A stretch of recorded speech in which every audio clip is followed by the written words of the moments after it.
आज मेरे गोविंद का एक पुत्र हुआ और उस पुत्र का नाम प्रद्युम्न रखा। भगवान कृष्ण के पुत्र का नाम क्या है? प्रद्युम्न। रुक्मणी मैया के पुत्र का नाम प्रद्युम्न रखा। सम्रासुर को मेरे गोविंद से नफरत होने लगी, शत्रुता होने लगी। आज सम्रासुर ने बड़ी नीच करतूत कर दी, मेरे गोविंद के पुत्र को चुरा लिया है। आज प्रद्युम्न को चुरा लिया है और चुरा करके लता पताओं में बांध करके एक समुद्र में डाल दिया है। लेकिन कहते हैं ना कि जाको राखे साइया, मार सके ना कोई, बाल न बांका कर सके, चाहे जग बैरी होए, चाहे जग बैरी हो। आज प्रद्युम्न को एक मछली ने साबुत निगल लिया, उसे चबाया नहीं, साबुत निगल गई है। और प्रद्युम्न आज एक मछली के पेट में पहुंच गए। सम्रासुर के घर भोजन बनाने का काम करती हैं विद्यावती। आज संयोग से एक मछुआरे ने उस मछली को पकड़ करके सम्रासुर के घर ही भिजवा दिया, क्योंकि सम्रासुर मांसाहारी था ना, मछलियां वगैरह खाता था। तो आज मछली बनाने का आदेश किया कि मछली लेके आओ। तो एक मछुआरे ने उस मछली को पकड़ा और सम्रासुर के घर पर ही भिजवा दिया। विद्यावती ने आज उस मछली का पेट जैसे ही काटा तो तुरंत उसमें से जीवित बच्चा निकला। प्रद्युम्न जिंदा है। विद्यावती ने सम्रासुर को कहा कि महाराज, आज मछली के गर्भ से एक पुत्र निकला है, बताओ इसका क्या करूं। सम्रासुर ने कह दिया कि विद्यावती ऐसा करो, इस पुत्र को तुम पालो, इसका लालन पालन तुम करो। आज विद्यावती उस पुत्र का लालन पालन करने लगी, समय से नहलाती, खिलाती, पिलाती और सुबह सुला देती।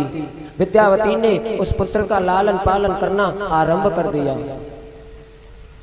इधर विद्यावती के पास नारद जी आए। नारद जी ने कहा, अरे विद्यावती,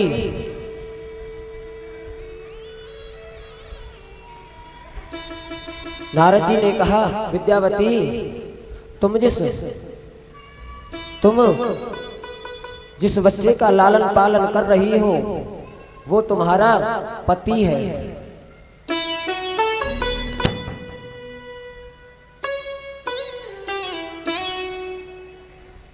कहा, जिस बच्चे का तुम लालन पालन कर रही हो ना विद्यावती, वो कोई और नहीं, वो तुम्हारा पति है।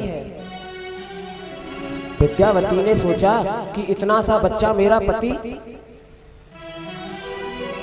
नारद जी मुझे बताओ कि ये कैसे मेरा पति है, मेरी समझ में नहीं आता कि ये छोटा सा बच्चा मेरा पति कैसे हो सकता है।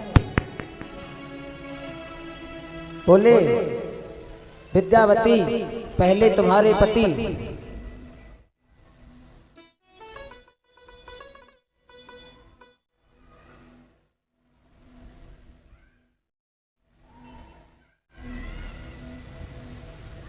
बोले, विद्यावती पहले तुम कामदेव की पत्नी थी, कामदेव की।